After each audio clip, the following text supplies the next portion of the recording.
Bernard, bonjour. Bonjour Isabelle. Je vais vous présenter. Vous êtes journaliste indépendant. Vous avez fait vos armes dans la presse française avant de revenir en Suisse. Vous collaborez aujourd'hui essentiellement avec PME Magazine, avec l'Agri Hebdo. Vous avez également collaboré pour le média Essentiel News et puis vous êtes toujours chroniqueur pour Bon pour la tête. Mais vous êtes surtout le cofondateur de cette fantastique chaîne d'entretien, je dirais, de haut vol qui s'appelle Antithèse. Et puis, vous venez de publier un essai qui s'intitule Plaidoyer pour un renouveau européen, dans lequel vous proposez une réflexion engagée sur l'avenir du continent.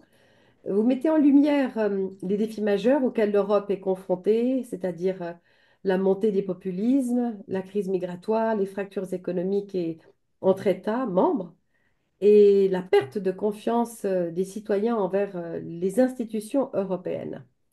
Vous nous encouragez dans votre essai aussi à une mobilisation citoyenne pour faire entendre une vision de l'Europe plus solidaire, plus écologique et plus souveraine. Mais si j'ai souhaité aujourd'hui vous rencontrer pour le média Planète Vagabonde et Essentiel News, c'est bien sûr inspiré par la parution de votre essai. J'aimerais surtout que nous discutions sur un des aspects que vous évoquez ou que vous traitez dans votre livre, qui est celui de la spiritualité en Europe, ou la crise spirituelle en Europe, si c'est le cas. Alors, ma première question, cher Martin, quels sont les symptômes de cette crise spirituelle que vous-même pouvez observer aujourd'hui? Depuis quand et pourquoi? Alors, très bonne question. Effectivement, c'est, je dirais, le cœur de mon livre, hein.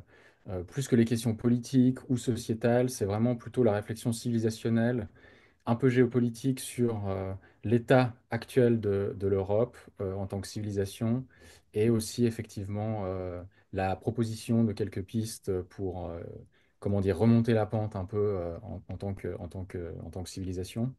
Alors, les constats, je dirais, qui montrent aujourd'hui que l'Europe est en crise, ils sont nombreux, hein. Je pense que tout le monde a une petite idée, voit bien qu'aujourd'hui, il y a un déclin évident de l'Europe et de l'Occident de manière plus générale.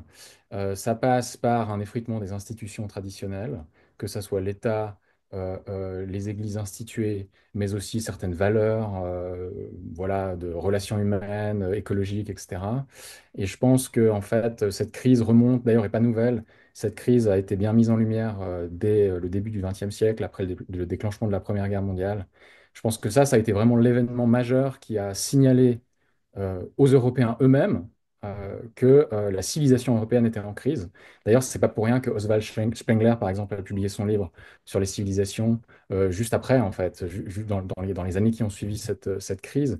Et déjà à l'époque, en fait, les intellectuels européens voyaient bien le déclin évident de la civilisation, qui n'a fait que se poursuivre en fait au fil des ans jusqu'à la situation actuelle. Et donc, c'est un déclin spirituel puisqu'on a une perte en fait de repères, de confiance dans les institutions religieuses, donc un très net de recul du religieux dans sa forme traditionnelle. Et puis, on a en corollaire une forme de sécularisation du monde, c'est-à-dire l'emprise de plus en plus grandissante d'une forme de pensée matérialiste, ce que j'appelle une sorte de matérialisme pratique qui se décline à la fois dans le développement technologique, mais aussi dans une crispation, je dirais, de la science et des disciplines scientifiques qui se referment sur elles-mêmes, deviennent dogmatiques, jusqu'à en devenir elles-mêmes religion, hein. Et donc ça, je pense, c'est un constat très important qu'on a vu pendant le Covid notamment, que la science est portée au nu et devient religion en reniant en fait ses fondamentaux. En fait, c'est la raison pour laquelle elle existe, c'est-à-dire la curiosité, l'ouverture d'esprit, la remise en question et l'exploration en fait de phénomènes novateurs, en tout cas qui n'ont jamais été explorés jusqu'à maintenant. Et je pense que là, il y a un enfermement de la science qui, en fait, montre bien à quel point cette civilisation européenne, de laquelle est issue la science moderne, est en crispation, en fait, est en déclin. Est-ce que la spiritualité d'un peuple ou sa carence en spiritualité passe nécessairement par les églises, par le fait que les églises soient pleines ou vides. Est-ce qu'on ne peut pas parler aussi de perte de valeur spirituelle parce que les humains, religieux ou pas religieux, n'ont plus cet appel pour la transcendance? Alors, je sais pas, je pense que beaucoup de gens, au contraire, ont aujourd'hui un appel pour la transcendance. Simplement, comme il peut plus se cristalliser dans les institutions traditionnelles, en fait, aujourd'hui, il ne trouve pas de voie d'expression, en fait. Et donc, beaucoup de gens sont en demande, consciente ou inconsciente, de cette transcendance, mais en fait, n'arrivent pas à trouver la bonne canalisation pour les exprimer. Alors, ça peut passer, par conséquent, par différentes formes de dépression, que ce soit au niveau individuel ou même sociétal. Euh, et souvent, effectivement, une recherche et peut-être même aussi se perdre un peu dans différents courants plus ou moins ésotériques, plus ou moins dangereux, plus ou moins gourous, en fait, simplement, parce que ce vide laissé par l'Église, par les églises instituées, dans ce vide se développent toutes sortes de courants de renouveau spirituel, mais dans cette espèce de magma, il y a un peu à boire et à manger, et donc il y a un risque de se perdre aussi. Et là, je pense il faut aussi faire très attention. Je pense que c'est normal dans cette période transitoire où les églises instituées se sont effondrées, qu'il y ait tout plein de nouvelles initiatives qui émergent, mais c'est aussi un danger pour les individus qui peuvent se perdre dans cette, voilà, dans cette variété, quoi. Alors en fait, précisément ces jours, le centenaire de la mort de Rudolf Steiner, le célèbre penseur et philosophe, qui parlait d'un matérialisme croissant qui étouffe l'élévation spirituelle. Est-ce que, selon vous, l'Europe moderne est condamnée à ce matérialisme? Alors non, je pense qu'elle n'est pas condamnée à ce matérialisme. Je pense que c'est d'une certaine manière le destin de l'Occident d'être arrivé à ce stade de matérialisme. Je pense que ça fait partie en fait du chemin de la civilisation occidentale, européenne occidentale, d'en être passé par là. Et je pense que maintenant, justement, la tâche de l'Occident, c'est de remonter la pente, c'est justement de dépasser en fait le matérialisme. Le matérialisme qui a sa raison d'être en tant que tel, c'est-à-dire que simplement il est partiel puisqu'il ne voit qu'une partie de la réalité. Disons, le drame du matérialisme, en fait, c'est qu'il n'arrive pas à s'expliquer lui-même, en fait. Il n'arrive pas à comprendre que la matière qu'il observe ne peut être compréhensible que si on inclut l'esprit, une réalité spirituelle. Euh, puisque, et ça, la physique maintenant, j'ai récemment fait une interview avec Philippe Guillemot, la physique la plus à la pointe aujourd'hui reconnaît que la matière, c'est du spirituel cristallisé, en fait. Et donc, à partir de là, comprendre la matière implique de comprendre le spirituel, et les matérialistes s'enferment en s'enfermant dans le matérialisme, justement, n'arrive pas à comprendre cette matière. Il n'arrive pas à comprendre les phénomènes euh, auxquels il se rattache et qu'il n'arrive pas à dépasser. Donc je pense que c'est ça le drame en fait du matérialisme et c'est ça qu'il faut maintenant dépasser. Tout en gardant, je dirais, l'état d'esprit scientifique, l'état d'esprit de rigueur, de raison, qui a fait aussi la tradition européenne. Dans mon livre, et d'ailleurs c'est le propos même de l'anthroposophie, c'est de dire que oui, il faut développer l'aspect spirituel des choses, il faut développer ses recherches dans les domaines de l'esprit, aller au-delà de la matière, mais pour autant, il ne faut pas complètement se détacher de ce qui fait l'essence de la science, des disciplines scientifiques, c'est-à-dire la rigueur, dans la recherche, dans l'exploration, la raison, mais la raison qui est mise à sa juste place, hein, qui doit servir à justement explorer des questions nouvelles. Et je pense que c'est vraiment dans ce chemin-là, dans cette science de l'esprit, comme d'ailleurs s'intitule l'anthroposophie, dans cette science de l'esprit que doit se développer en fait le renouveau spirituel de l'Occident.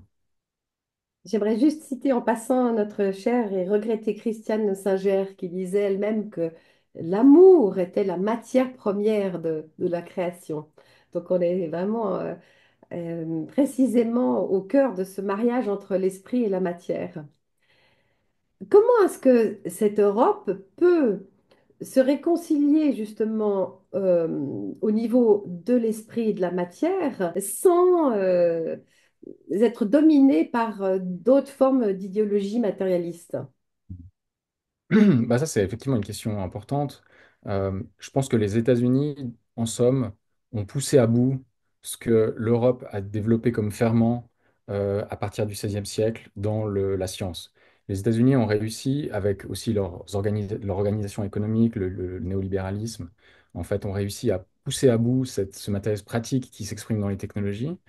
L'Europe est par conséquent passée un peu en arrière-plan, même si d'un point de vue civilisationnel, elle est à l'origine de cette tendance.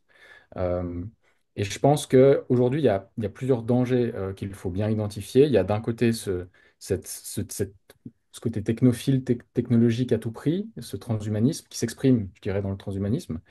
Euh, et d'un autre côté, il y a cette spiritualité déconnectée du réel qui cherche juste en fait à faire que les gens s'évadent du réel, c'est-à-dire qui quittent en fait la réalité quotidienne pour s'évader dans des mondes oniriques, sans attache aucune avec la matière, sans attache aucune avec leur individualité, et sans attache avec ce qui a fait, je dirais, le ferment de l'humanité européenne, c'est-à-dire une forme d'humanisme, ce souci porté à l'être humain et à son développement personnel. Et je pense qu'il y a vraiment un écueil, et cet écueil, je dirais, spirituel, plus spirituel, c'est-à-dire dans cette déconnexion du réel, s'exprime, je dirais, plus largement aujourd'hui dans les traditions orientales, qui ont inondé en fait le marché de la spiritualité européen depuis la fin du 19e siècle.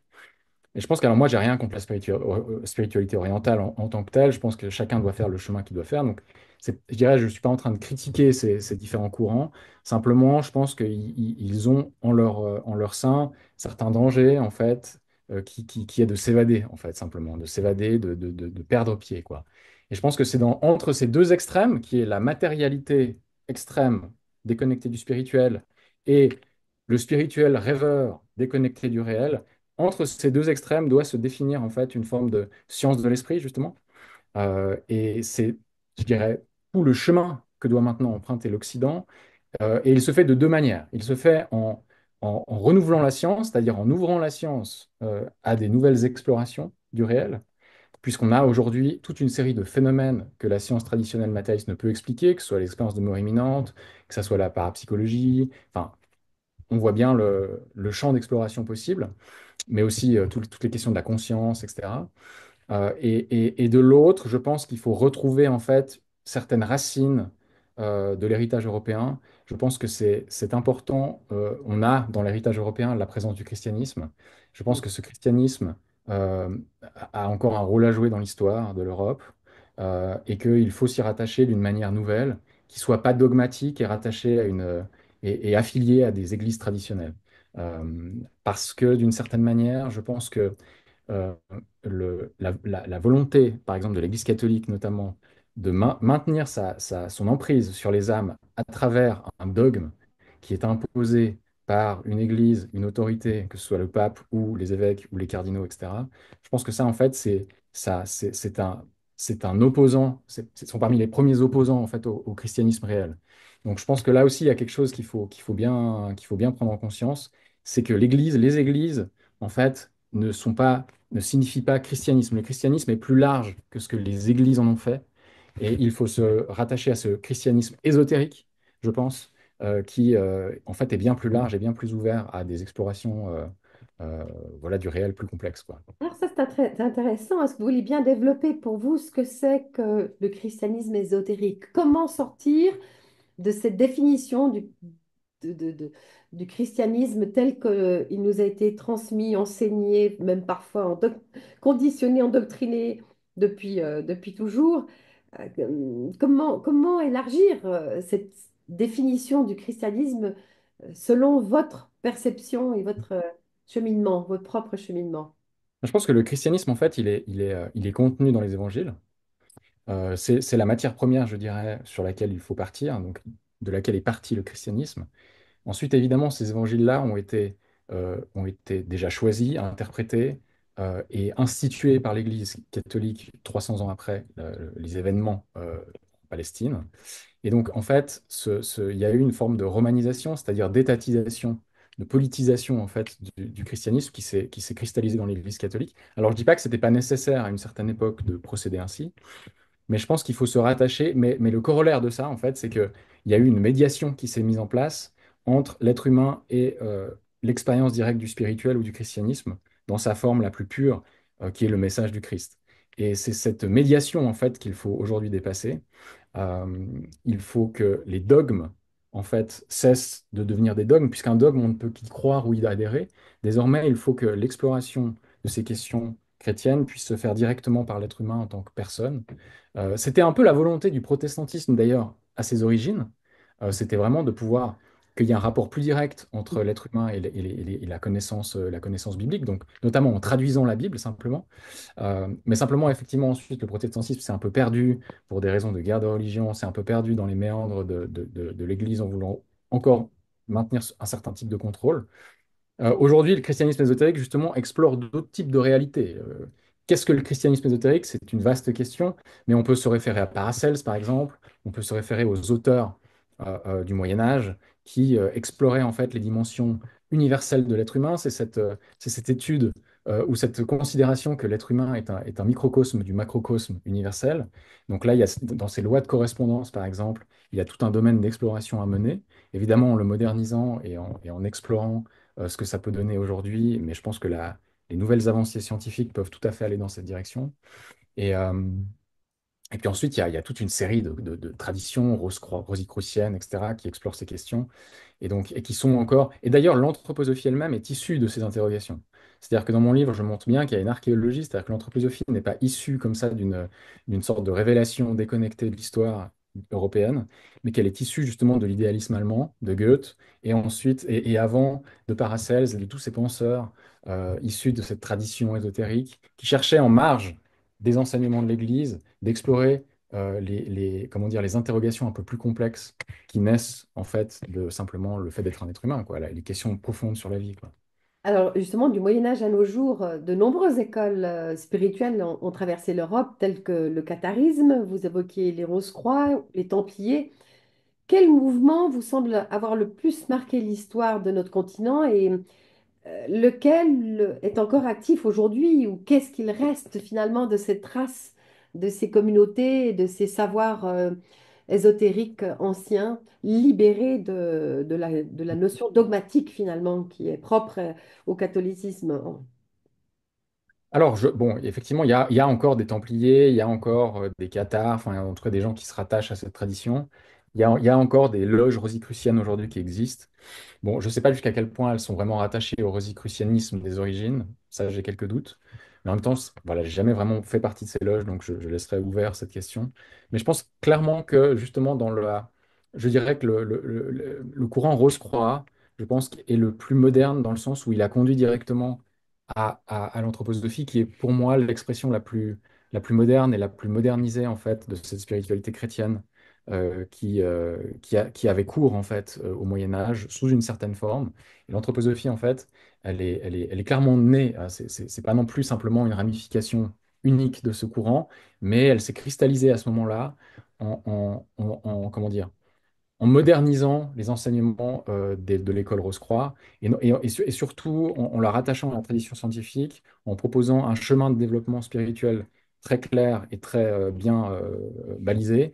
Et je pense que c'est ça, en fait, c'est l'héritage rosicrucien remodelé et remodernisé dans l'anthroposophie qui est, à mon avis, le plus important aujourd'hui dans cette spécificité occidentale, quoi, européenne. Alors, on parle souvent de guerre secrète contre le christianisme venant de certaines traditions orientales. Vous expliquiez aussi tout à l'heure que beaucoup de traditions orientales envahissaient le marché occidental et européen. Quelle est votre analyse sur ce sujet?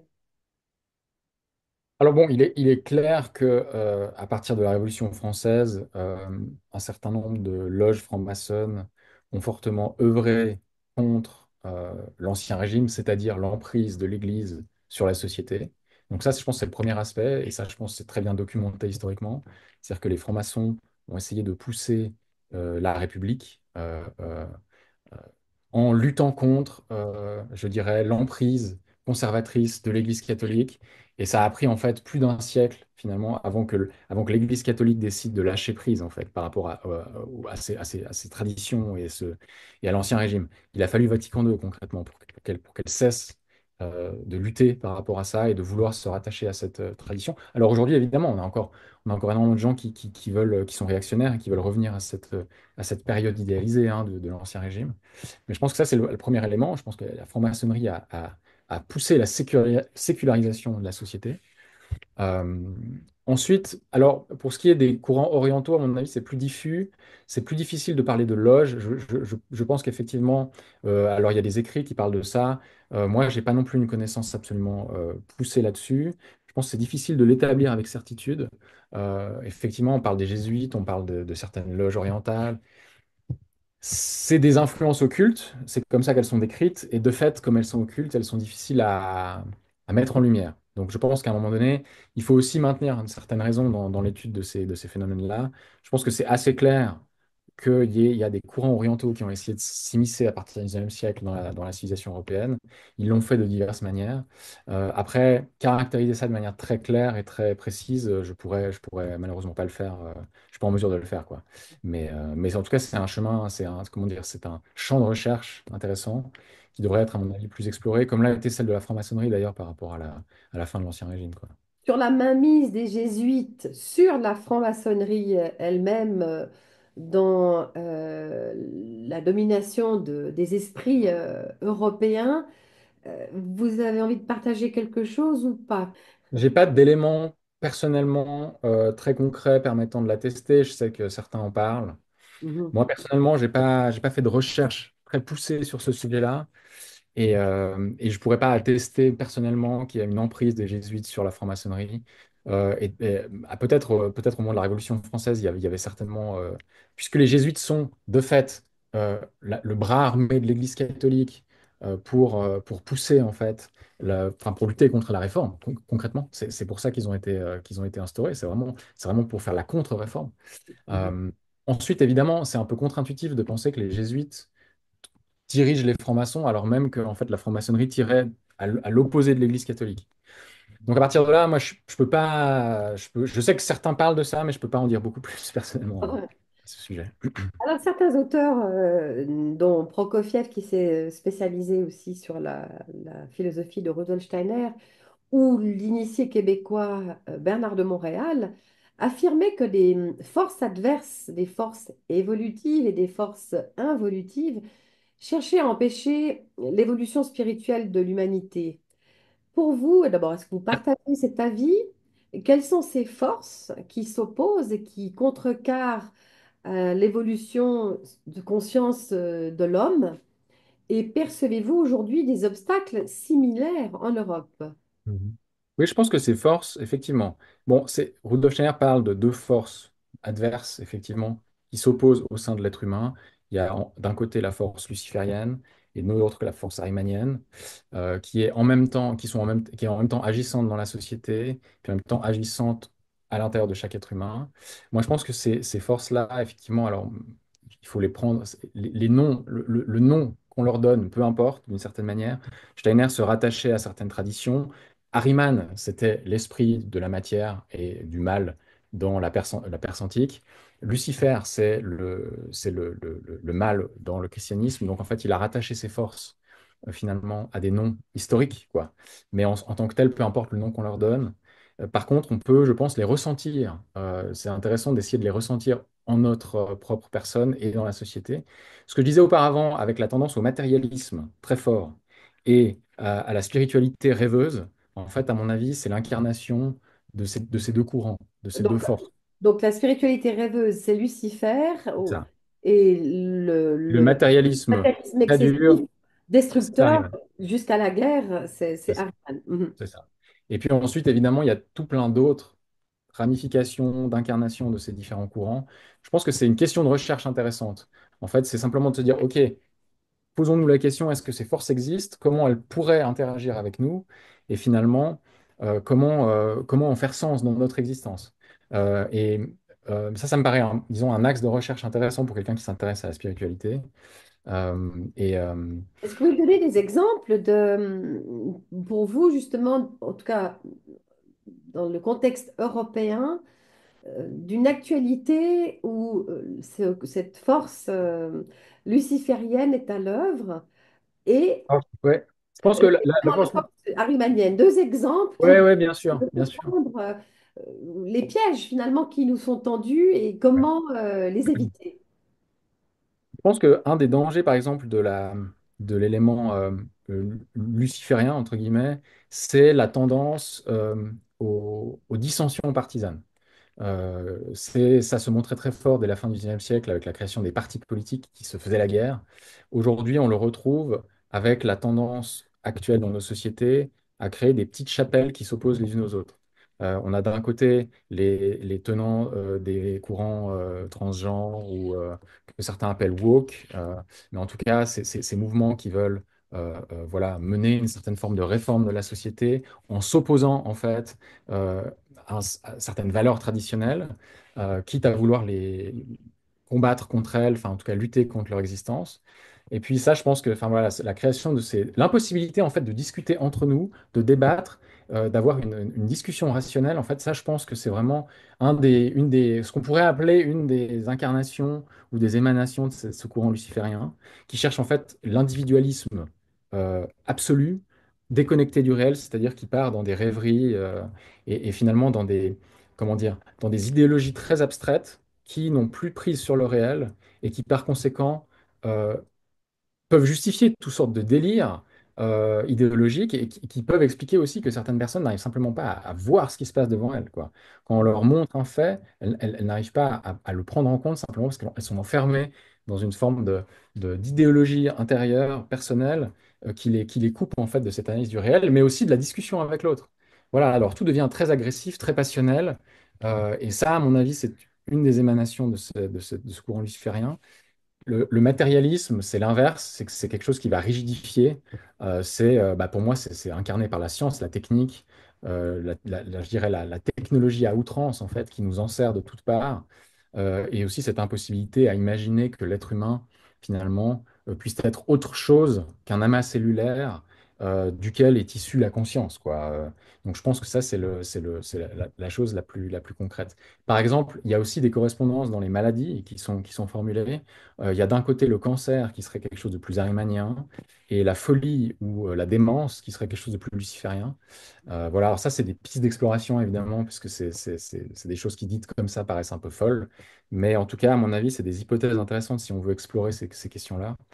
Et puis, c'est ces exemples que je peux donner voilà, de manière assez rapide pour illustrer cette thématique. L'appel à la guerre des leaders de certains de nos dirigeants européens qui veulent continuer cette guerre en Ukraine malgré les mains tendues proposées par les Américains, malgré aussi deux, trois États européens qui veulent totalement soutenir le processus de paix.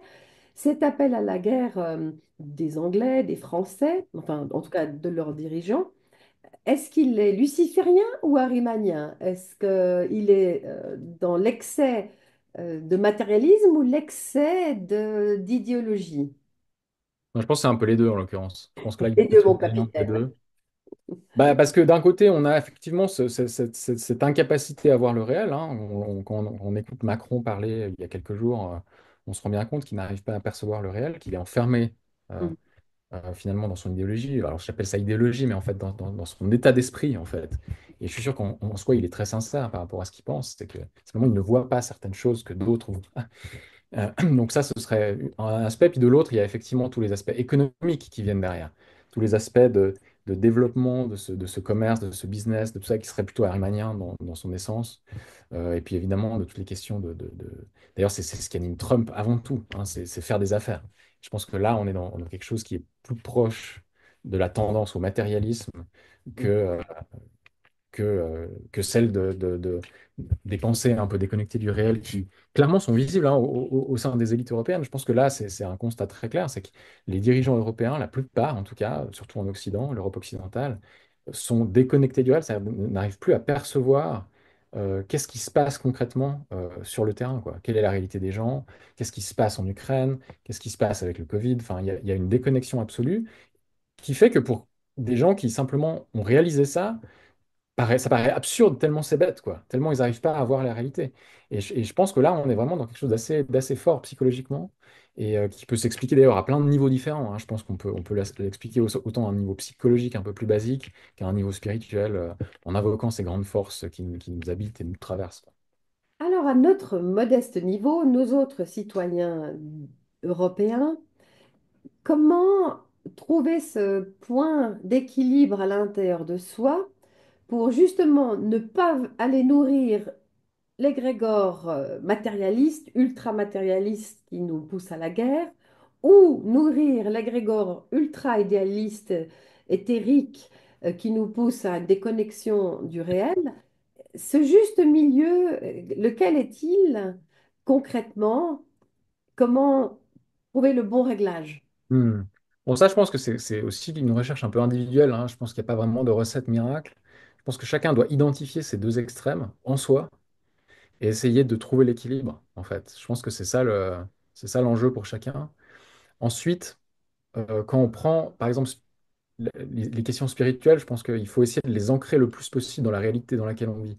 Par exemple, quand on étudie, je sais pas, les forces à l'œuvre dans la nature, eh ben, ça sert à rien d'imaginer ces forces comme quelque chose de très abstrait, comme une espèce d'esprit un peu immanent. Je pense qu'il faut essayer d'être plus précis dans la caractérisation de ce qu'est l'esprit, et ensuite aussi de quel impact il a au quotidien sur le réel, et pas imaginer que finalement c'est deux mondes qui se séparent et qui existent de manière séparée. Je pense qu'il y a vraiment un enjeu de dire la matière, au sein de la matière, habite l'esprit, habite des esprits, et en fait, ils ne sont pas complètement dans un cosmos voilà, séparé de nous-mêmes. Et ça permet aussi de se rattacher en fait, à cet ancrage concret tout en dépassant les limites du matérialisme qui sont aveugles en fait, à cette réalité cachée, occulte, derrière la matière. Et ça, c'est pour tout, en fait. C'est pour nous-mêmes, finalement. C'est qui on est véritablement derrière notre enveloppe physique, matérielle, quotidienne. Voilà, dans nos relations, comment ça se passe? Est-ce qu'on a plutôt tendance à s'emporter rapidement? Est-ce qu'on a plutôt tendance à partir dans les émotions rapidement? Est-ce qu'on a plutôt tendance à être critique, à être fermé sur soi, à être, enfin voilà, toutes ces choses-là, je pense que l'enjeu, c'est de rendre tout beaucoup plus concret.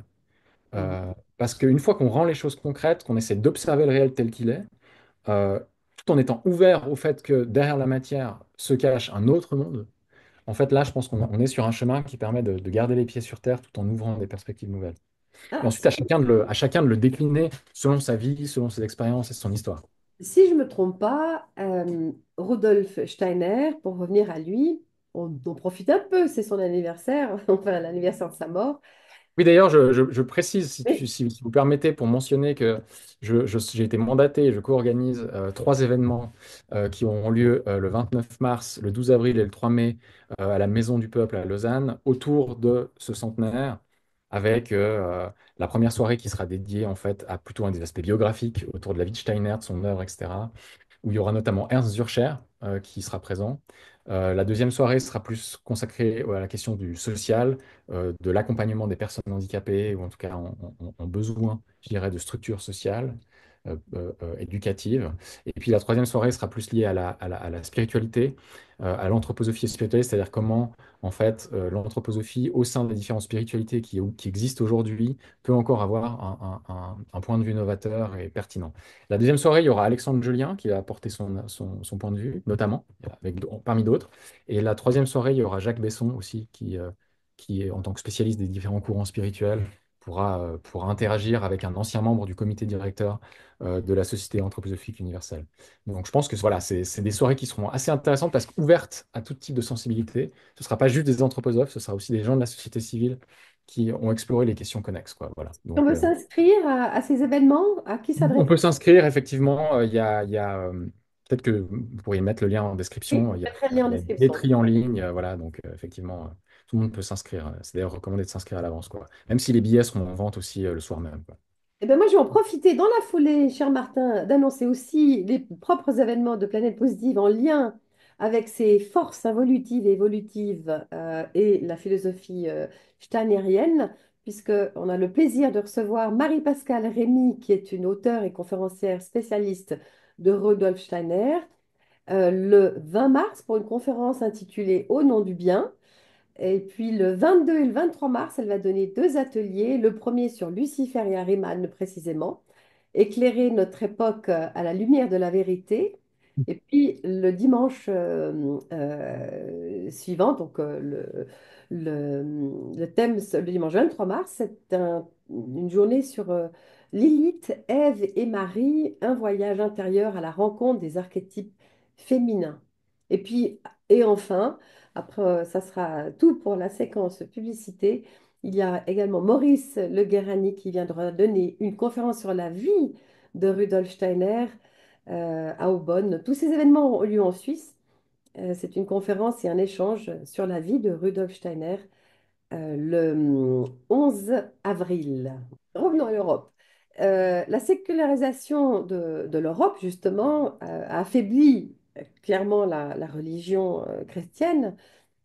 Est-ce qu'on doit parler de perte de foi, ou perte de foi au niveau des Européens, ou plutôt d'une tentative de remplacer cette foi chrétienne par une autre, pour être clair, de remplacer cette allégeance au christianisme, au Christ, à une allégeance à l'antéchrist? Bon, je ne sais pas si je le formulerai comme ça, euh, mais ce qui est certain, c'est que je pense qu'il faut déjà il faut bien différencier entre le, le, disons, le catholicisme, le protestantisme, la religion des églises instituées et le christianisme. Donc, je pense que ça, c'est quand même le premier chemin, parce que sinon, en fait, on associe, et d'ailleurs c'est le cas aujourd'hui, on associe christianisme avec la pédocriminalité dans l'Église catholique, et de fait, on rejette le bébé avec l'eau du bain. Et je pense que ça, c'est un des gros problèmes qu'on a en Occident par rapport au christianisme, c'est que les gens se détournent du christianisme parce qu'ils considèrent effectivement avec effroi ce qui se passe dans ces congrégations religieuses catholiques. Donc ça, je pense, c'est la première distinction à effectuer quand même pour ne pas perdre de vue en fait ce qui est vraiment ce qui est vraiment le christianisme.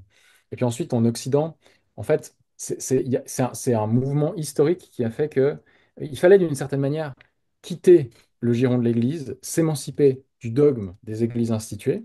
Donc ça a passé par la sécurisation, c'est-à-dire par le rejet en fait de tout ça. Je pense que ça, c'était la première étape qui était certainement nécessaire. Mais ensuite, évidemment, ça n'enlève pas le besoin de transcendance de chaque être humain. Donc ce besoin de transcendance doit maintenant se rattacher à quelque chose. Alors, comme c'est ce qu'on disait au début, comme il n'a pas vraiment de courant clair pour s'y rattacher, eh ben, il le délègue dans d'autres choses, que ce soit la science, que ce soit... Voilà, on peut nommer plein de choses, hein, la science, la technique, etc., qui sont devenues religions, qui sont devenues dogmatiques et en lesquelles les gens croient, en fait. Et je pense on est vraiment dans cette démarche où maintenant, on a remplacé l'Église par la science, par... Enfin, voilà, on peut nommer plein de choses comme ça. Et il faudra maintenant, effectivement, retrouver euh, plein de choses, c'est-à-dire retrouver une transcendance véritablement porteuse de sens, qui se rattache à la tradition européenne, qui est notamment cette démarche de connaissance qui est la science. Et tout ça, à mon avis, se cristallise assez bien dans l'anthroposophie. C'est pour ça que c'est pour ça qu'à mon avis, c'est un courant qui est non sectaire. Ça, j'insiste, parce que beaucoup de critiques parlent d'une secte en parlant de l'anthroposophie. En fait, pas du tout. Chacun peut y aller, sortir, c'est gratuit, tout est accessible en ligne. Enfin, je pense que pour quelqu'un qui a vraiment parlé avec un anthroposophe, je sais que certains paraissent sectaires d'apparence, comme ça, mais si quelqu'un a vraiment parlé aux anthroposophes et allé dans les institutions anthroposophes, à aucun moment on peut parler de sectarisme. Ça, c'est vraiment quelque chose qui me semble très clair. Quelqu'un qui fait l'expérience de ce qu'est vraiment cette communauté-là ne peut pas voilà, parler de sectarisme. Ça, c'était le petit aparté que je faisais, mais qui, à mon avis, est important. Mais donc, c'est pour ça que je pense que quand même, malgré tout, le mouvement anthroposophique qui est porté par Steiner, puisque c'est le fondateur de cette incarnation, cette matérialisation en fait de ça à ce moment-là, mais il ne sera certainement pas le seul penseur à s'y rattacher. Je pense que maintenant aussi, l'anthroposophie, après 100 ans d'existence, après la mort de Steiner, peut s'ouvrir et doit s'ouvrir à d'autres formes de réflexion, à d'autres formes de dialogue en fait avec la société civile. Je pense qu'il y a aussi eu la tendance au sein des mouvements anthroposophiques de s'isoler un peu, de rester entre eux. Et alors qu'au contraire, il faudrait dialoguer. Les professeurs Waldorf, des pédagogies Steiner-Waldorf, doivent dialoguer avec les autres enseignants, les autres professeurs des autres courants éducatifs. Enfin, il faut qu'il y ait un échange, un dialogue, une émulation respective. Donc je pense que c'est aussi ça maintenant l'enjeu pour l'anthroposophie. Mais dans cette phase de développement européen, je pense que l'anthroposophie encapsule bien à la fois la tradition ésotérique occidentale et la science renouvelée à l'aune de la spiritualité. Je pense que c'est ça vraiment l'enjeu qui doit être mis en place et vraiment développé aujourd'hui. Alors, Dans ce- pour ceux qui ne s'intéressent pas à l'anthroposophie, mais qui s'intéressent à un renouveau européen, un renouveau spirituel européen, comment réconcilier l'approche scientifique à l'approche spirituelle dans le cadre de ce nouveau souffle européen que l'on lui souhaite? Mhm. Moi, je pense il y a quand même beaucoup de mouvements maintenant au sein de la science qui sont conscients que, en fait, la science telle qu'elle s'est développée depuis le XVIe siècle mène dans une impasse. Mène dans une impasse et qu'il faut justement pas renier la science, retrouver la véritable science, la véritable démarche scientifique, qui s'est en fait enfermée dans un dogmatisme matérialiste. Et aujourd'hui, je vois beaucoup, alors, il y a par exemple Mario Beauregard, il y a le manifeste de la science post-matérialiste, il y a le rapport Galiléo, qui pose en fait le constat euh, euh, que la science est devenue dogmatique et que par conséquent, elle a perdu ses racines, elle a perdu ce qui faisait sa saveur et sa spécificité en tant que démarche de connaissance. Donc se relier au spirituel, aux questions spirituelles, entre guillemets, c'est déjà en fait, pour la science, retrouver ses fondements. C'est s'intéresser à des phénomènes auxquels elle ne s'intéressait pas jusqu'à présent. Et c'est aussi, je pense, véritablement s'intéresser à ce qu'est l'être humain dans toutes ses dimensions. Le développement scientifique depuis la Renaissance s'est fait au détriment de la connaissance humaine. On a très bien balisé ce qu'était la nature, on l'a disséqué dans toutes ses parties, donc on comprend très bien l'extérieur, le monde extérieur, mais je pense qu'on est incapable encore de pouvoir bien comprendre ce qu'est l'être humain dans toutes ses dimensions. Et je pense qu'une des tâches de la science, renouvelée à l'aune de cette nouvelle curiosité, enfin, car rattachée à ses valeurs premières, c'est d'explorer ce qu'est l'être humain. Et ce faisant, développer une forme de nouvel humanisme, retrouver les valeurs humanistes de l'Occident, mais, finalement réadapter et réenvisager à l'aune de ces nouvelles découvertes actuelles, en fait, que, les, que ce qu'on appelle communément la pseudoscience ou la science parallèle ou la science alternative développe et révèle. Alors évidemment, cette science alternative, entre guillemets, elle se fait en marge des institutions scientifiques. Donc elle a des difficultés à progresser, elle n'a pas de fond, donc ça se fait de manière un peu à tâtons.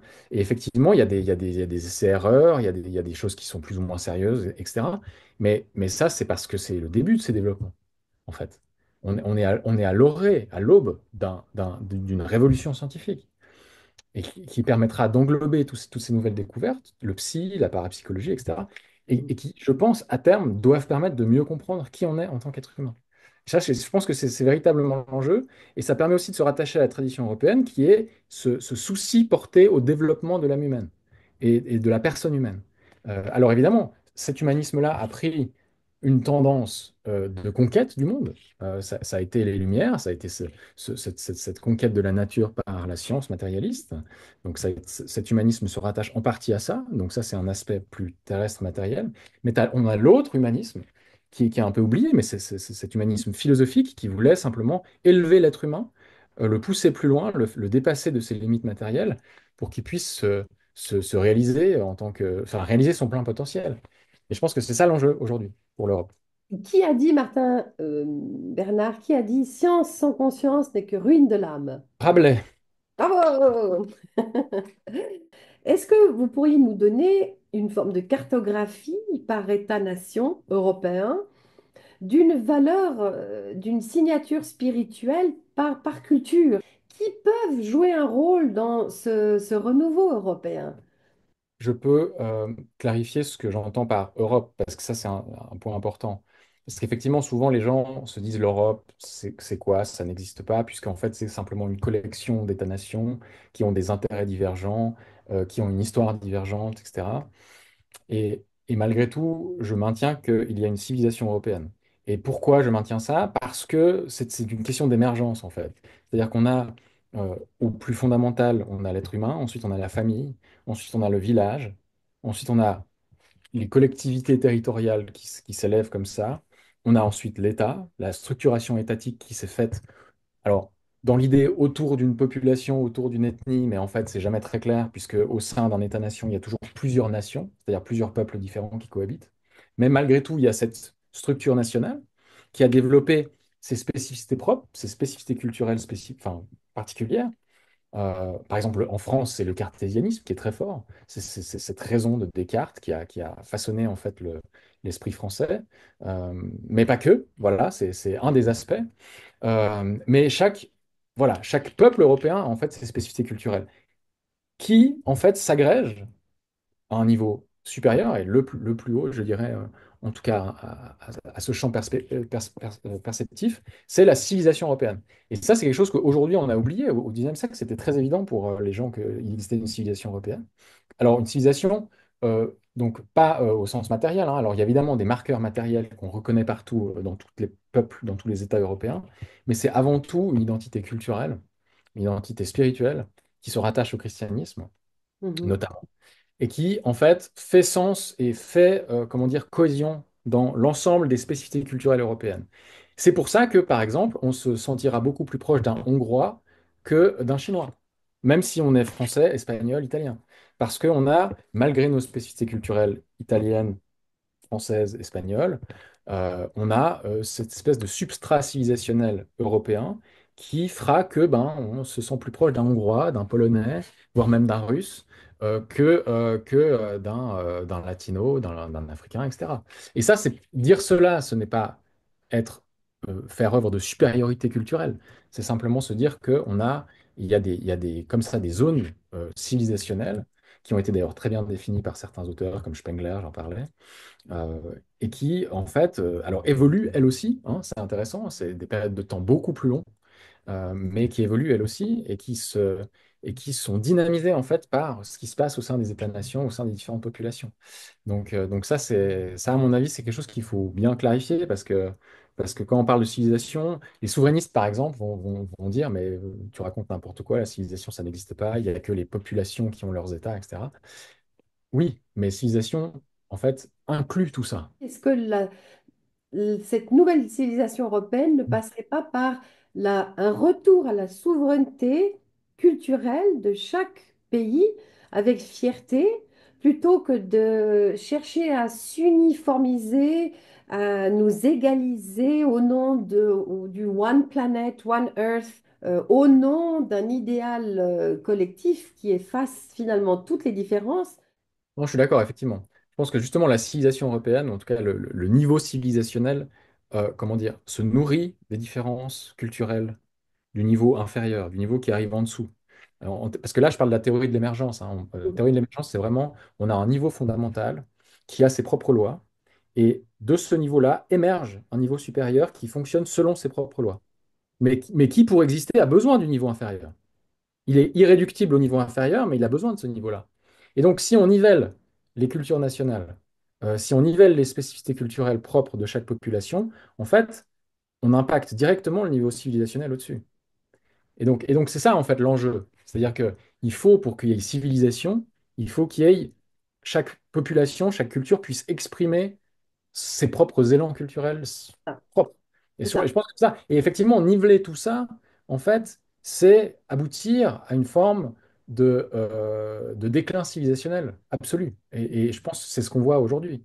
Euh, et euh, et c'est ce qui conduit à une forme d'autoflagellation et de nihilisme qui habite très fort la population européenne occidentale de manière générale, qui est extrêmement pessimiste, autant sur elle-même que sur l'être humain.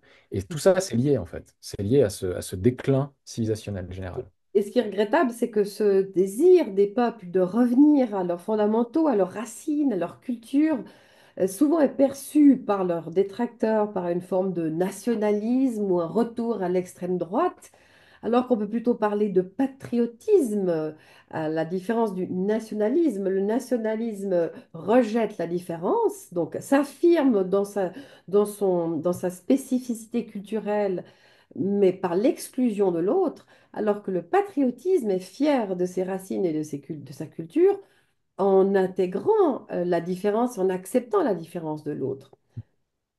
Est-ce que je me trompe? Non, non, effectivement, je pense il faut essentiellement parler du niveau culturel. Moi, ce qui m'intéresse, c'est le niveau culturel spirituel. C'est Mm. l'identité nationale structurelle.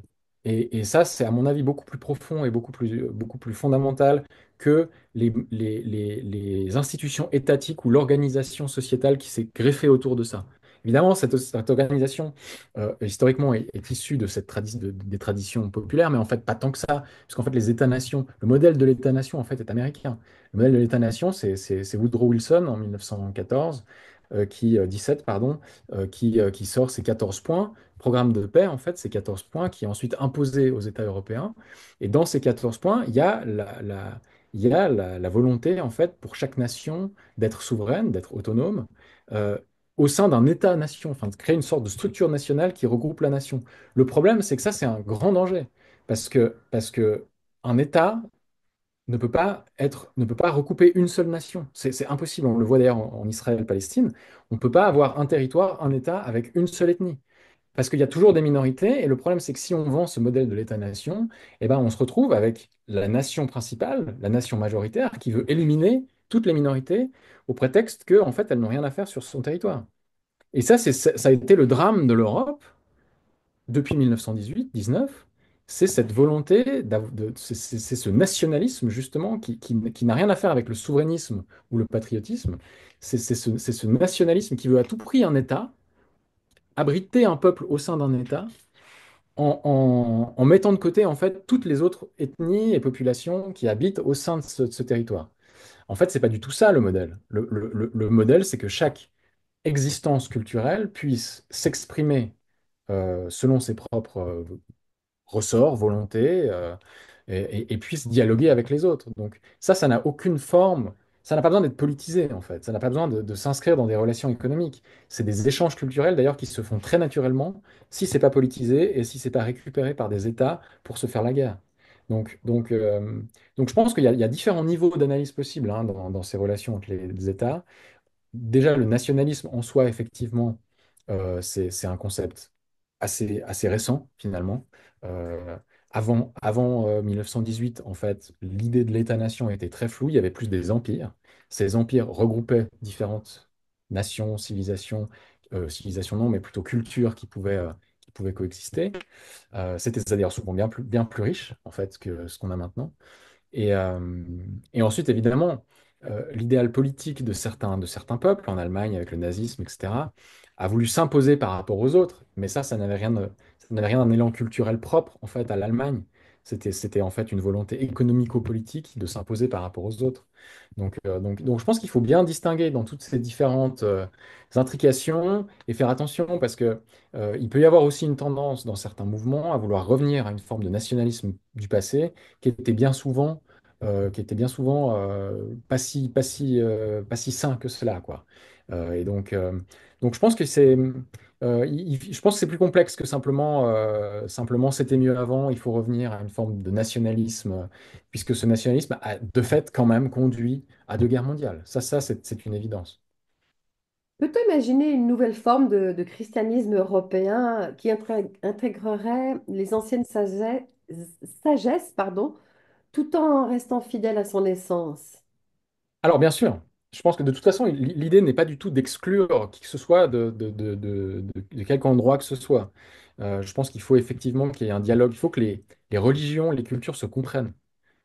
Il faut qu'elles puissent dialoguer pour se comprendre dans leur spécificité propre. Problème, si on n'assume pas ses propres spécificités, si on ne sait pas exactement d'où on vient, si on ne sait pas quels sont nos fondements, on ne peut pas dialoguer puisqu'on n'est pas à un niveau égal avec la tradition musulmane, la tradition orientale, la tradition chinoise, qui sont encore très puissantes et très conscientes et très assumées. Le christianisme n'est nulle part. C'est pas le christianisme du catholicisme qui permettra en fait de pouvoir dialoguer avec je sais pas, le confucianisme, avec le soufisme, avec toutes ces traditions ésotériques des autres populations qui sont tout à fait intéressantes par ailleurs. Donc je pense qu'au contraire, il faut retrouver nos propres racines, assumer qui on est en tant que civilisation, c'est-à-dire c'est-à-dire issu du christianisme très clairement. Alors évidemment, après on peut discuter sur ce qu'on entend par le christianisme. D'ailleurs, c'est un travail qu'il faudrait faire en Europe. C'est retrouver ce que c'est le christianisme, on en parlait, et puis essayer de définir plus comment on interagit avec cette tradition. Mais sans cela, en fait, sans assumer ce passé et cette identité, on ne pourra jamais dialoguer avec les autres, simplement. Très concrètement, est-ce qu'on pourrait, par exemple, envisager pour se réaffirmer dans notre identité, dans nos valeurs culturelles, spirituelles européennes, typiquement, plutôt que de lutter contre la migration massive et le refoulement des étrangers et entrer dans un processus de confrontation à l'étranger, est-ce qu'on ne devrait pas plutôt mettre en place des projets locaux de réactivation de notre patrimoine, de notre amour pour les produits du terroir, enfin, célébrer les valeurs européenne dans un contexte pluriculturel? Mhm. Et oser prendre cette initiative, développer toutes ces initiatives qui remettent à l'honneur et au centre les événements et la culture des peuples européens. Oui, je pense qu'effectivement, c'est nécessaire. Puis la migration, c'est un peu un peu un débat qui est mal posé, en fait, à mon avis. Parce que avant la Première Guerre mondiale, il y avait une énorme migration intra-européenne, déjà, en fait. Il y avait énormément de mouvements. On n'a qu'à lire Stefan Zweig, par exemple, Mémoire d'un Européen, pour voir à quel point les échanges culturels et les mouvements au sein des États européens étaient grands et fructueux Et et c'était totalement, comment dire, accepté ou acceptable acceptés dans le sens où partout. ces peuples partageaient les mêmes traditions que C'est vrai. qui les accueillaient. Mais C'est là, vrai, il y avait moins de tradition, il y avait moins de migration extra-européenne à ouais, l'époque, mais malgré tout, il y en avait, et les populations qui venaient sur le territoire européen avaient tendance comment dire, à mieux s'intégrer aussi parce que les valeurs européennes étaient mieux respectées, mieux intégrées et ça, n'étaient pas reniées, en fait. Parce qu'en fait, c'est aussi ça ce qui se passe, c'est que comme l'Europe, l'Occident en tant que civilisation, par exemple, comme les êtres humains européens de manière générale renient leur passé, en fait, ils ne peuvent pas intégrer les cultures qui viennent de l'étranger et qui sont beaucoup plus confiantes en elles-mêmes et qui, de fait, voyant le déclin civilisationnel général, n'ont pas envie de s'identifier à ça, simplement. Donc ça, c'est un aspect, je pense qu'il faut quand même prendre en compte parce que on n'a plus, comment dire, d'attrait. Si ce n'est le matérialisme, le consumérisme, cette espèce de mode de vie à l'occidental, la spiritualité occidentale n'a plus d'attrait à cause de son passé colonialiste, certes, à cause des dérives prosélytes de l'Église, etc. Donc ça, c'est une chose. Mais malgré tout, au-delà de ça, il y a une autre réalité, et cette réalité-là, il faut la retrouver. Sans cela, on va se faire effectivement envahir par des cultures qui sont beaucoup plus confiantes en elles-mêmes et qui savent où elles vont. Donc ça, c'est un aspect. Mais l'aspect migratoire, l'autre aspect migratoire qui est un peu plus, et à mon avis, où là, les partis de droite souverainistes ont, à mon avis, pas compris grand-chose. C'est-à-dire qu'ils veulent, c'est-à-dire que la migration est très utile pour compenser la baisse démographique des pays européens. C'est que concrètement, sans migration, les populations européennes diminueraient. Et donc, ça poserait plein de problèmes économiques en termes de développement, etc. Et donc, les États ont intérêt à favoriser ces migrations pour favoriser l'économie.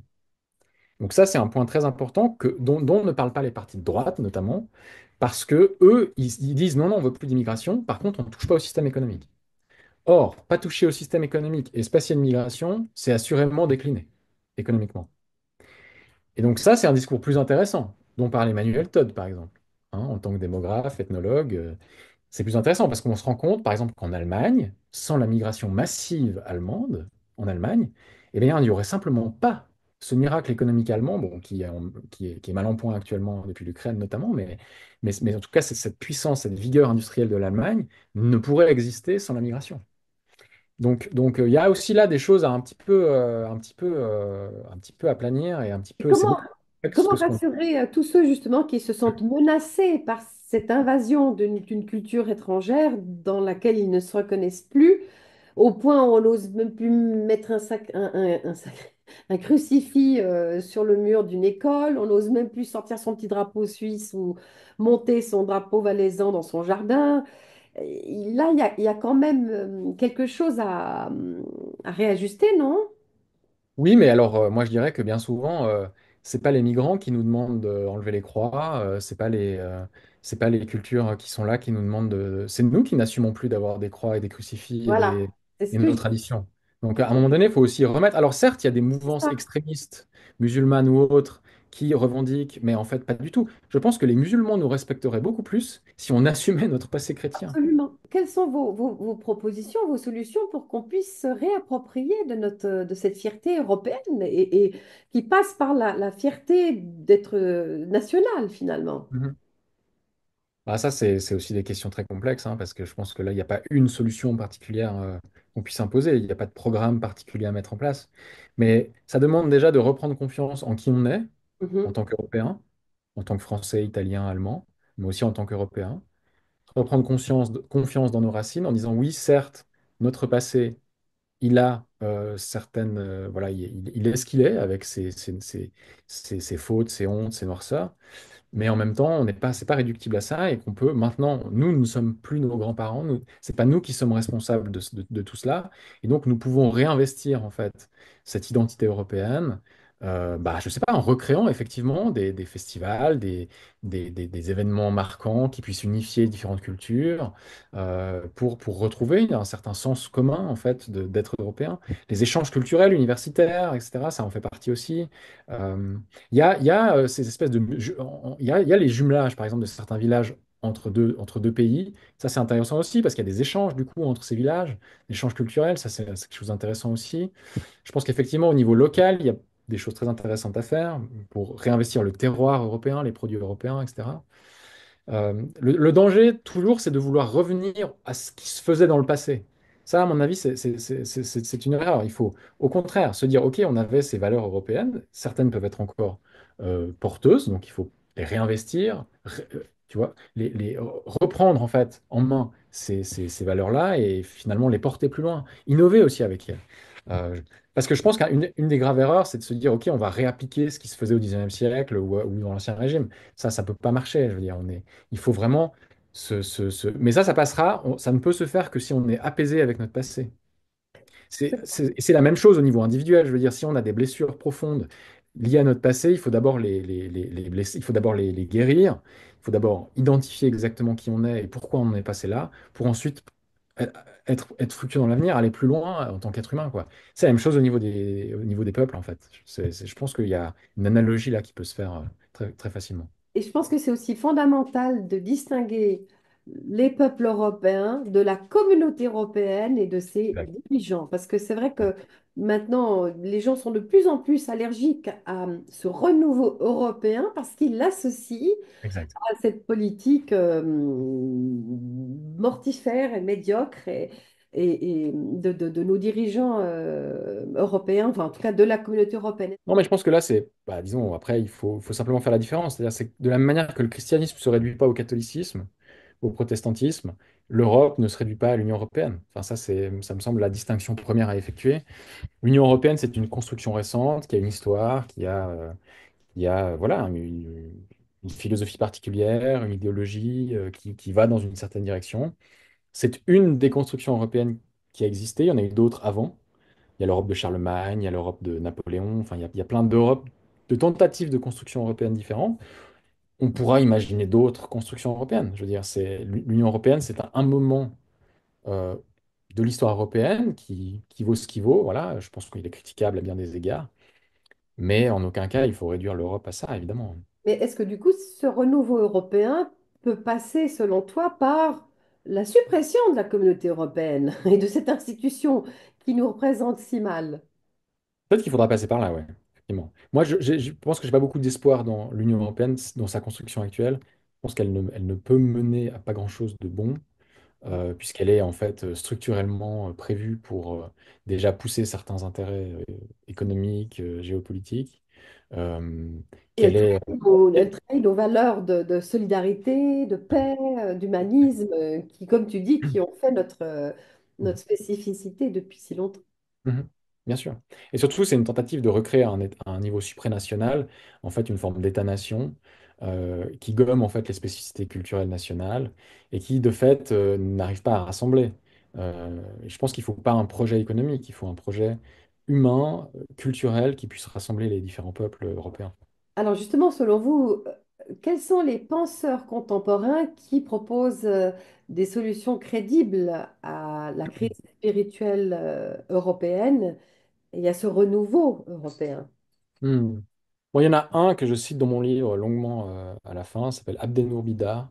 Ah oui. C'est un philosophe français, alors qui et lui plutôt, c'est marrant, il est en fait soufi musulman, sa religion c'est plutôt ça, mais malgré tout il est laïque au sens où il explore en fait toutes les différentes spiritualités, et il a un livre qui s'appelle comment il s'appelle ce livre? Attends, je vais trouver son nom. Tu pourrais faire une coupe aussi peut-être Oui, ici. oui. Euh, Ah ouais, histoire. Alors voilà, il a un livre qui s'appelle Histoire de l'humanisme en Occident et qui, à mon avis, justement, essaye de retracer les origines de l'humanisme en tant que fil d'or, en fait, de l'histoire européenne. Et c'est exactement ce que je disais par rapport au fait de retrouver qui on est en tant qu'être humain. Je pense que là, en fait, on a une tradition européenne à laquelle se rattacher. Et je pense que lui, en particulier, dans son histoire de l'humanisme en Occident, euh, est très inspirant parce qu'il essaie justement de poser des jalons pour aller dans cette direction. Et donc ça, c'est le livre, je dirais, que je recommande à tous de lire, parce qu'il permet en même temps de mieux comprendre quelle est l'histoire de l'Occident, mais l'histoire philosophique de l'Occident, et en même temps de poser un constat actuel sur le déclin, sur finalement l'impasse de l'humanisme tel qu'il s'est développé depuis la Renaissance, donc cet humanisme qui visait la conquête en fait de l'autre, de la nature, etc., qui visait une projection extérieure plutôt qu'une élévation intérieure. Et, euh, et cet humanisme aujourd'hui, ben, il a été mis à mal, et il faut le retrouver, le réinsuffler, le renouveler.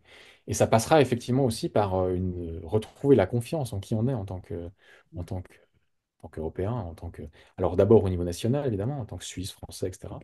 Puis en tant qu'être humain, de manière générale, quoi, retrouver une certaine forme de confiance dans nos valeurs et dans ce qui nous définit individuellement ou collectivement, en fait. Si vous deviez proposer un plaidoyer pour un renouveau spirituel européen, quel en serait le message principal? Ouais, bah, c'est tout ce qu'on a dit, hein, en fait. Mais je Mhm. pense que il faut un renouveau de l'humanisme, c'est-à-dire une nouvelle conception de l'être humain. Et cette nouvelle conception de l'être humain nous permettra ensuite d'appréhender d'autres dimensions que simplement la matière et ce que peut nous donner le matérialisme scientifique actuel, quoi. Quelle est cette nouvelle conception de l'être humain pour vous? Bah, c'est-à-dire que c'est un être humain qui n'est pas simplement fait de chair et de cellules, mais qui a aussi différentes dimensions psychiques, mais aussi spirituelles, en fait. Et comment ces dimensions-là s'intègrent dans la nature humaine et comment elles interagissent et de quoi on est fait concrètement de toutes ces forces. Et ça passe par exemple, explorer des questions de santé. Quelle est la santé humaine, finalement? Quels sont les déterminants de santé? Enfin, tout peut se relier, en fait, dans les nouvelles recherches menée par la science a finalement une meilleure compréhension de qui on est. Et je pense que c'est une démarche autant philosophique que pratique finalement, euh, et qui permettra aussi de nous retrouver en tant que, de retrouver sens, de faire sens en fait de notre existence. Je pense que c'est ça aussi l'enjeu aujourd'hui. D'avoir un discours, une idée forte qui permettent à chacun de se rattacher, d'être inspiré en fait, pas de l'imiter ou d'y croire en tant que dogme, mais de s'y rattacher pour, euh, pour mener sa vie plus loin, pour retrouver espoir, au fond. Je pense que c'est ça l'enjeu.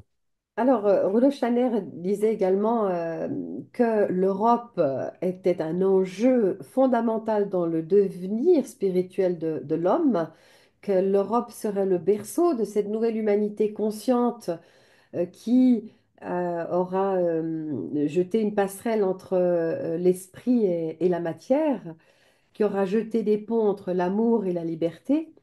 Et raison pour laquelle cette Europe aujourd'hui serait la proie d'autant de guerres et que ces forces d'opposition seraient en train de chercher à détruire ce berceau de ce nouvel homme en formation, si je puis dire.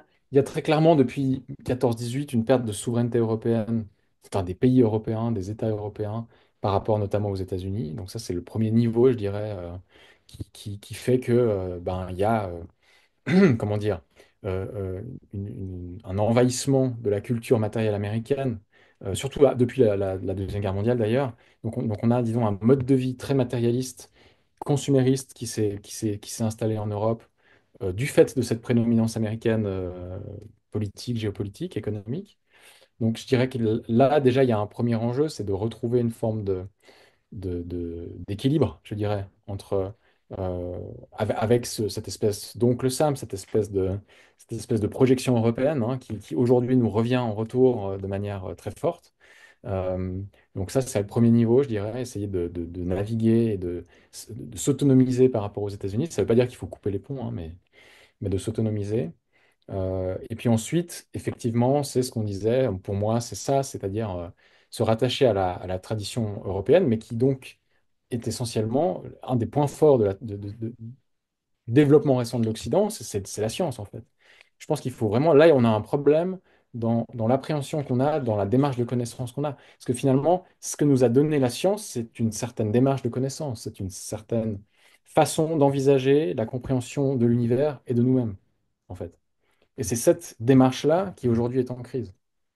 Et en tant que démarche propre de l'Occident, qui évidemment ensuite s'est répandue partout, hein, du fait de la colonisation, etc. Mais cette démarche propre de l'Occident, elle doit être aujourd'hui ressaisie et renouvelée. De Et c'est l'Occident ou de l'Europe? De l'Occident ou de l'Europe? C'est différent. c'est-à-dire d'une certaine manière, aujourd'hui c'est équivalent, en fait. Parce que la civilisation européenne s'est étendue et a fait des petits, et du coup, ben, aujourd'hui on parle des États-Unis et de l'Europe. Et des États-Unis et des alliés, je dirais, des pays qui sont anglophones et du Japon, etc., qui constituent l'Occident. Aujourd'hui, on passe ça, c'est l'Occident. Ensuite, évidemment, d'une certaine manière, c'est une seule et même civilisation quand même. L'Europe, au sein de cet ensemble, peut aujourd'hui redévelopper des spécificités, à mon avis, plus facilement que les États-Unis, donc les pays européens. Parce qu'ils ont encore une certaine forme de conservatisme, ils sont allés moins loin dans une certaine direction. Euh, mais, euh, mais effectivement, je pense qu'il faut se rattacher à ce renouveau scientifique. Moi, je pense que c'est vraiment ça, un des enjeux forts, parce que c'est une des traditions les plus fortes de l'Europe. À, ce Euh, à ce renouveau scientifique conscientisé, on est oui, c'est d'accord. ça. C'est Mhm. ça. Bah, Mhm. en fait, il faut simplement retrouver la façon de faire science, en fait. Il faut retrouver ce qu'est véritablement la science. Mhm.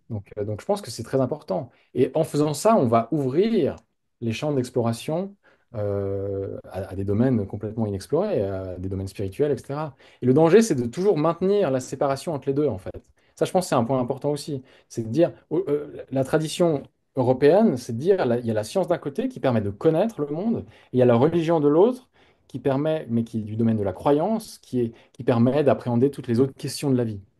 Or, je pense que ces deux extrêmes-là doivent se rejoindre aujourd'hui. Je pense il faut que la science se rapproche des questions spirituelles, donc s'ouvre dans sa démarche d'exploration aux démarches, aux éléments, aux nouveaux phénomènes de l'esprit, en fait, et qu'en même temps, le spirituel redescende un peu sur Terre d'une certaine manière et s'ouvre à la rigueur scientifique et à cette démarche de connaissance qui est le propre de l'Europe et de sa tradition. Dernière question, Martin Bernard.